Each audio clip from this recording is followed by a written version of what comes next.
Descubre Podcast.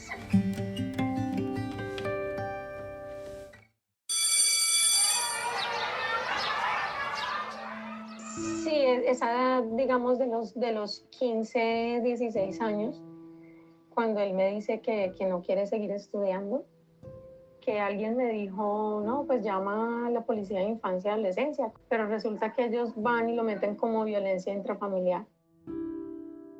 Eso fue lo peor que pude haber hecho para mí, para él, le compliqué la vida horrible.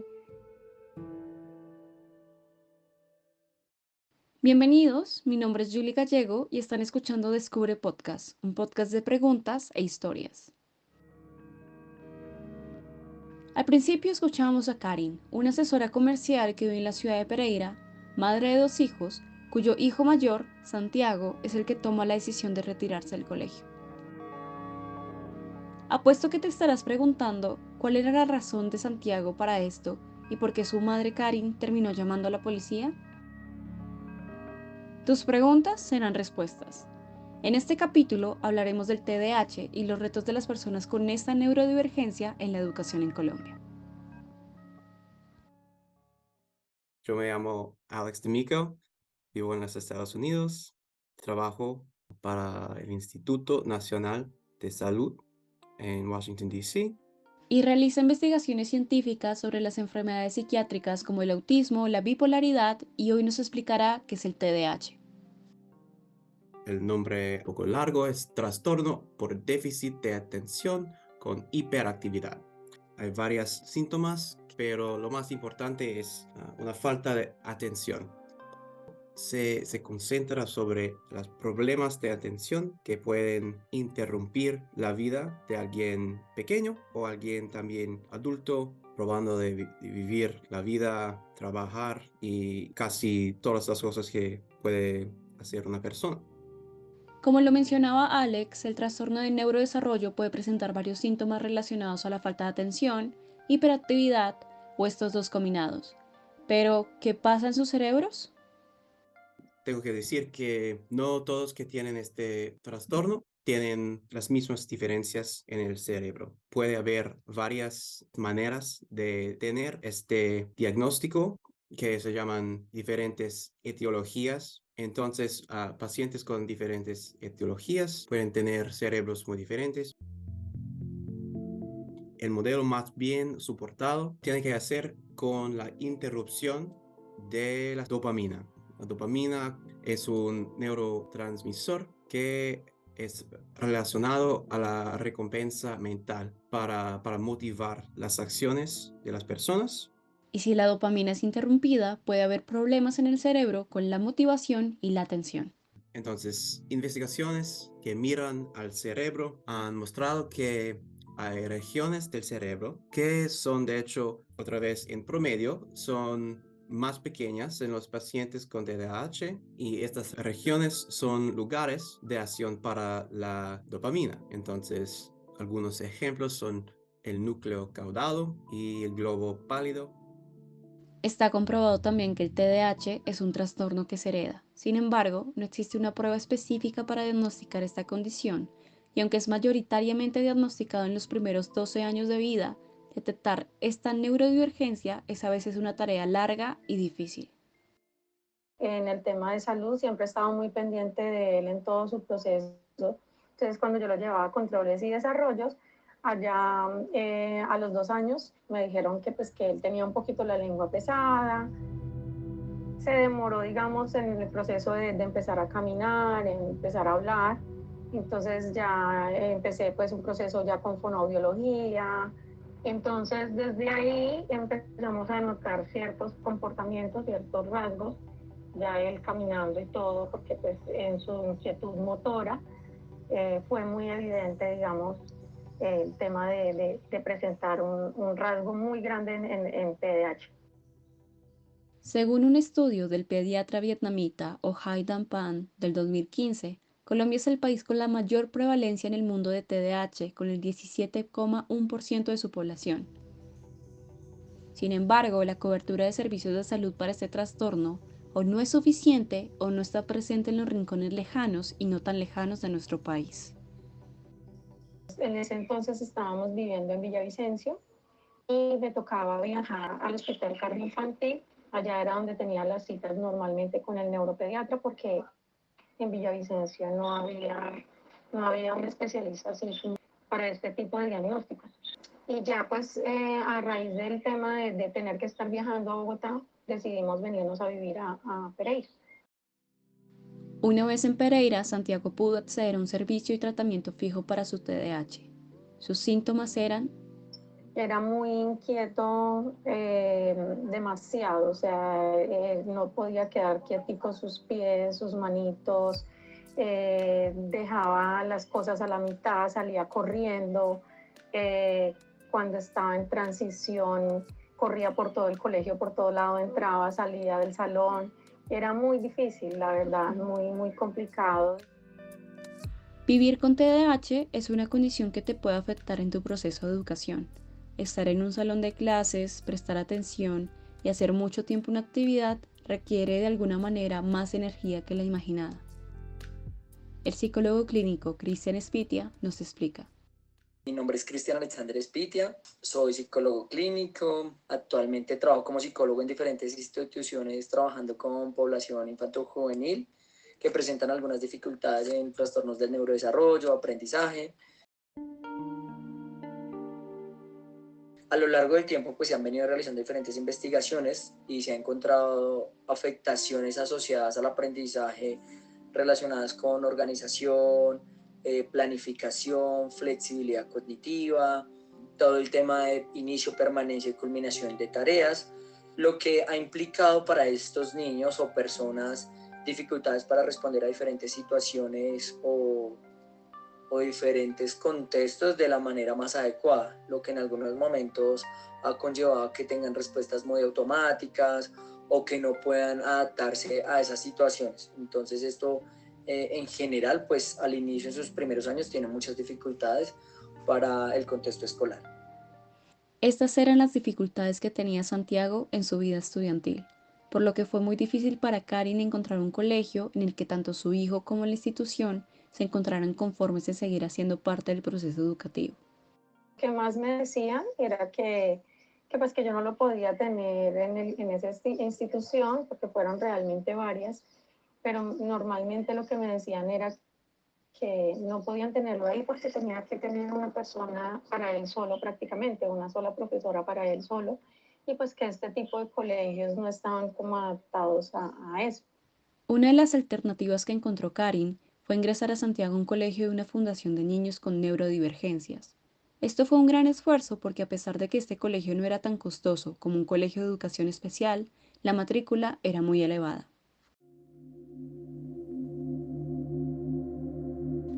Actualmente, según la revista colombiana de psiquiatría, este trastorno afecta entre el 3 y 12% de los niños en Colombia, cuyos padres se enfrentan a la difícil tarea de encontrar escuela para ellos, no porque su condición necesite una educación especial, sino un apoyo específico, el cual muchos colegios, tanto privados como públicos, no están preparados para esto.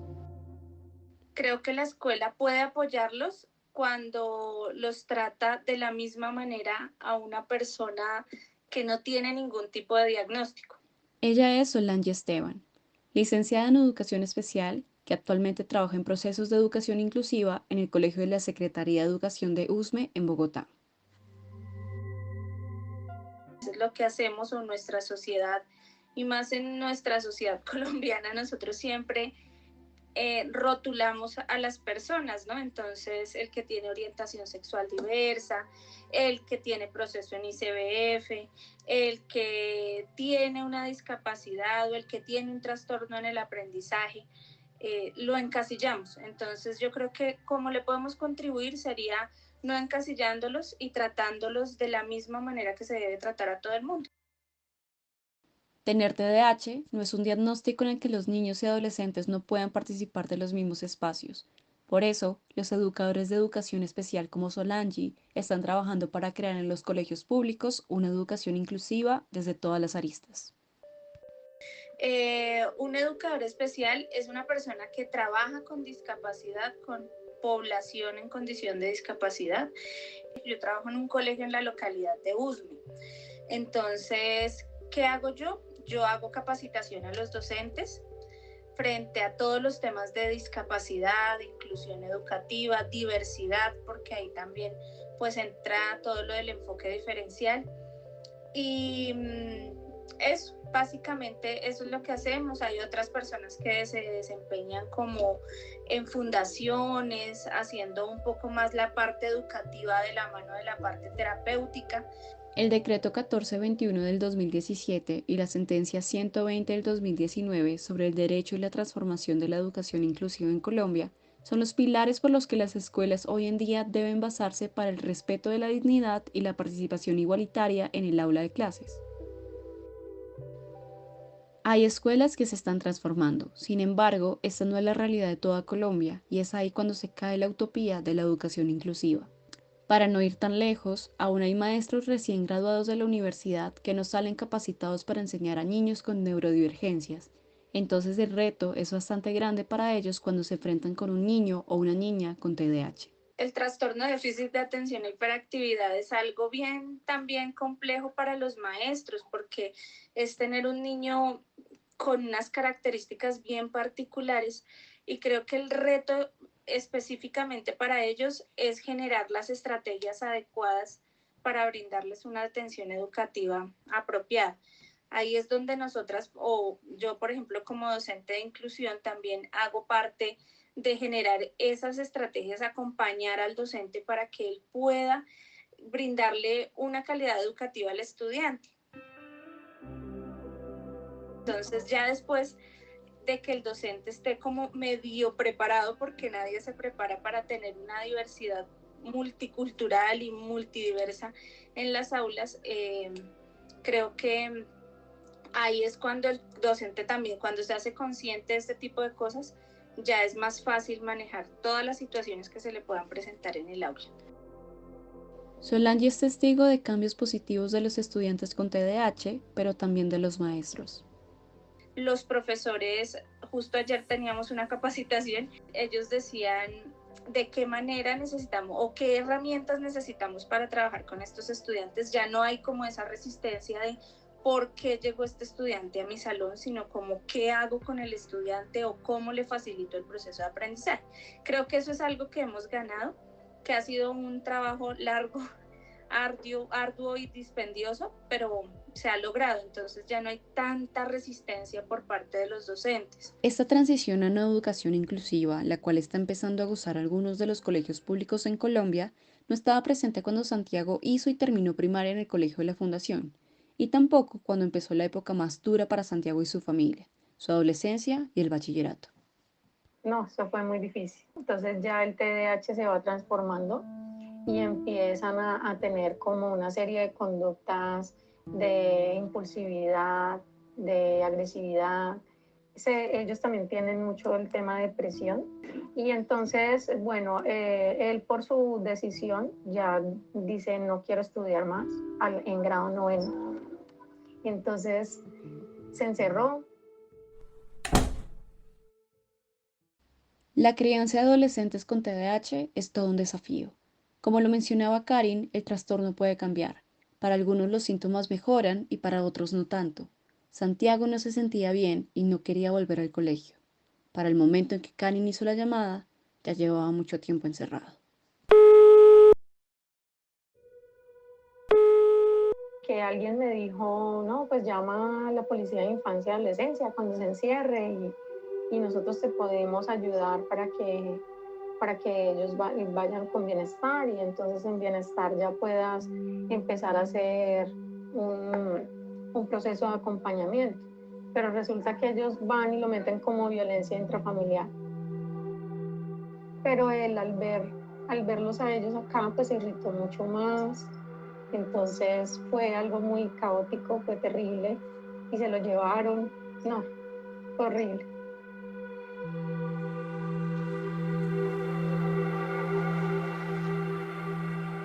Ya él después reaccionó pero entonces ya hablamos, tuvimos un momento con la psicóloga y nos perdonamos, ¿cierto? Porque sí fue muy difícil, fue algo muy tenaz. Por parte del bienestar familiar, no hubo una comprensión del diagnóstico de Santiago, y como su caso había sido catalogado como violencia intrafamiliar, Karin temía que pudieran quitarle a su hijo e incluso llevárselo a otro lugar de Colombia. La resolución de este problema fue casi de un año.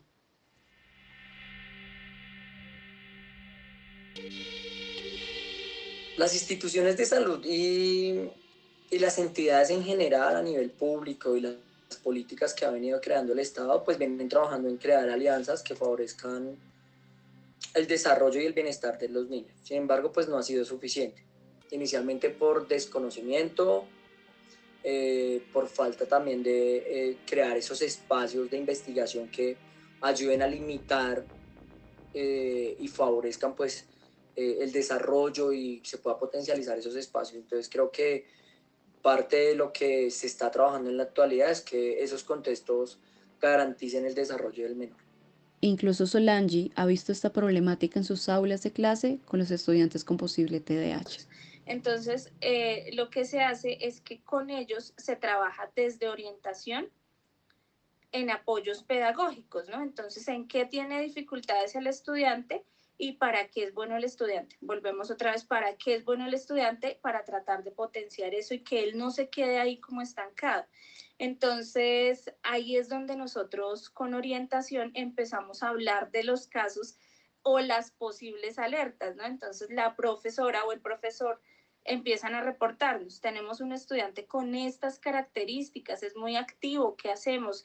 Y ahí es donde empieza toda la ruta de atención. Las orientadoras citan junto conmigo, si lo ven pertinente, a los acudientes y empezamos a realizar como toda esta lista de chequeo, ¿no? Entonces, ¿qué características tiene? Y ellas hacen las remisiones al sistema de salud y ahí ya pues obtenemos como los diagnósticos. Pero volvemos a tener el problema que las EPS es muy complejo que nos den un diagnóstico en un mes, en 2 meses, se puede tardar años. Tenemos estudiantes que no los hemos logrado con un diagnóstico desde hace unos 3 años, porque no están siendo atendidos por salud.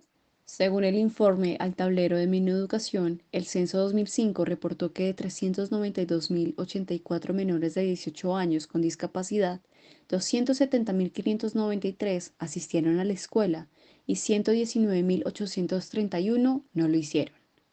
Hoy en día, aunque se estima que el número de niños con neurodivergencia matriculados ha aumentado, no hay censo claro sobre esta problemática.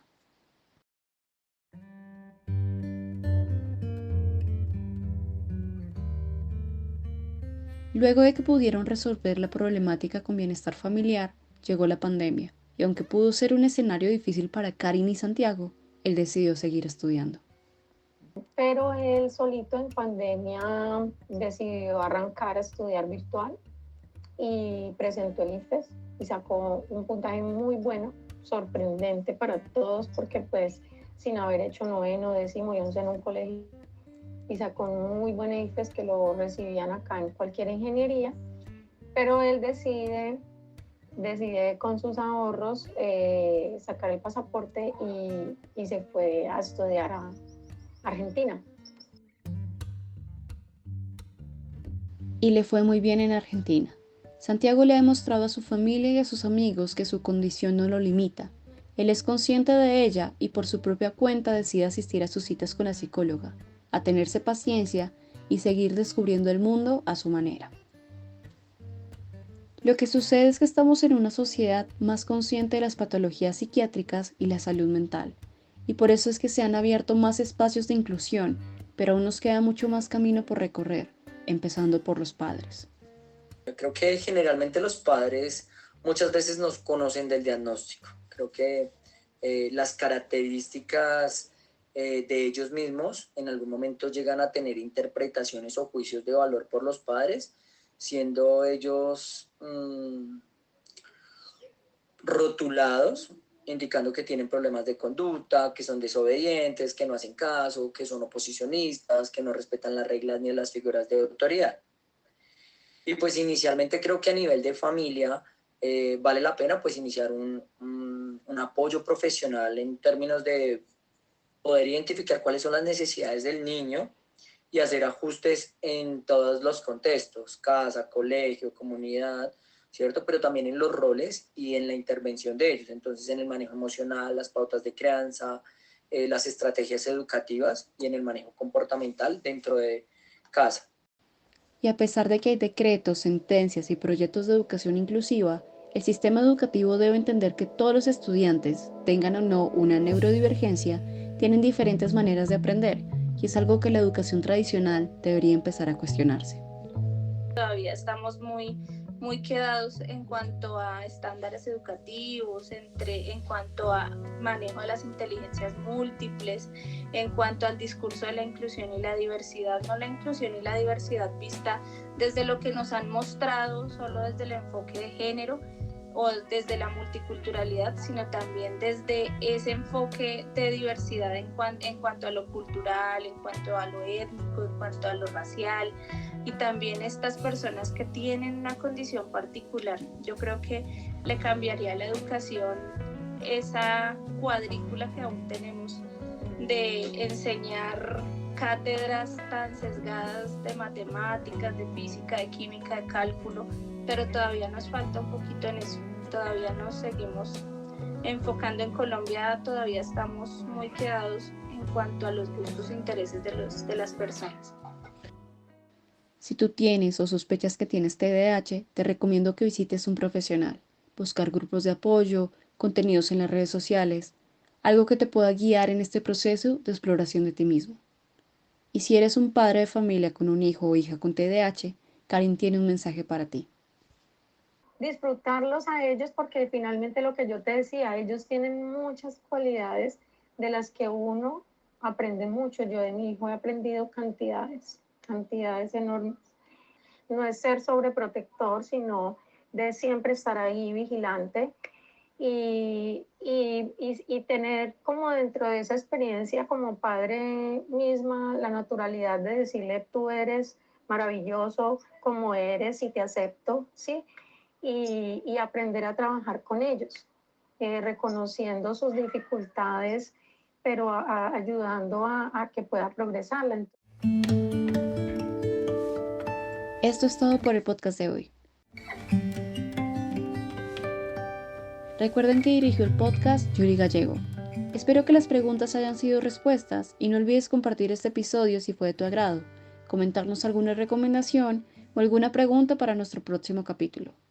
Esto fue Descubre Podcast, un podcast de preguntas e historias.